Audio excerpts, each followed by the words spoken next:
The universe teaches us a very valuable lesson about its beauty.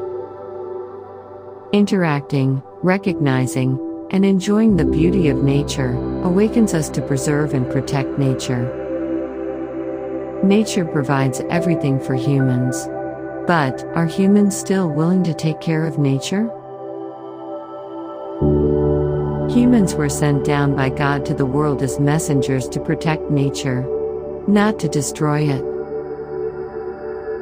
Aren't you afraid if nature gets angry? You still dare to pollute and destroy it. Even high-rise buildings with all their splendor and architecture are still unable to compete with this natural beauty. There are no words that can interpret the beauty of nature above the heights. Nor can words interpret the depth of love in the heart.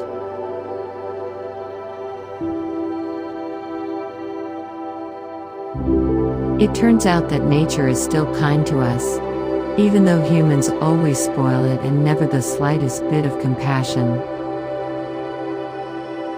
Indeed, the beauty of nature is a proof of His power. He is God, the owner of the universe,